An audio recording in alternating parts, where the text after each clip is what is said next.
नमस्कार मंडळी, या व्हिडिओमध्ये आपण तुला जपणार आहे या मालिकेत अथर्वची भूमिका साकारणाऱ्या अभिनेत्याबद्दल जाणून घेऊ। त्यामुळे व्हिडिओ शेवटपर्यंत नक्की बघा आणि सोबतच चॅनलला सुद्धा सबस्क्राइब करा। तर मंडळी, अथर्वची भूमिका साकारणाऱ्या या अभिनेत्याचे नाव आहे नीरज गोस्वामी। नीरज गोस्वामीचा जन्म 2 मार्च 1992 रोजी भोपाळ मध्य प्रदेश येथे झाला।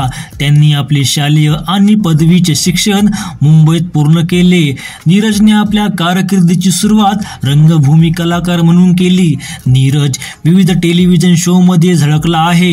त्याने 2014 मध्ये पूर्वा सुहानी आयरे या हिंदी मालिकेतून टेलिव्हिजनवर पदार्पण केले।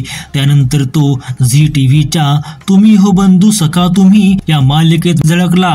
तसेच त्याने सोनी टीव्हीवरील लेडीज स्पेशल या मालिकेतही भूमिका साकारली आहे। 2016 मध्ये झी युवा वाहिनीवरील श्रावण बाळ रॉकस्टार या मराठी मालिकेत तो झळकला। त्यानंतर 2018 मध्ये ग्रहण या टेलिव्हिजन मालिकेत त्याने काम केले।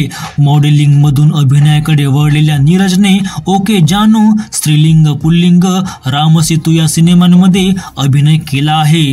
तो एक फ्रीस्टाईल डान्सर तसेच प्रशिक्षित मार्शल आर्टिस्ट आहे। त्यासोबतच नीरज गोस्वामी एक स्पॅनिश शिक्षक देखील आहे। जेव्हा त्याच्याकडे कोणतेही काम नव्हते तेव्हा त्याने स्पॅनिश भाषा शिकली। त्यानंतर स्पॅनिश शिकण्यापासून ते शिकवण्यापर्यंतचा प्रवास अगदी नैसर्गिकरित्या घडत गेला। नीरजने एका मुलाखतीमध्ये सांगितले होते की तो केवळ आवडीपोटी स्पॅनिश भाषा शिकवतो। त्याच्या वैयक्तिक आयुष्याबद्दल बोलायचे झाल्यास तो सध्या तरी अविवाहित आहे।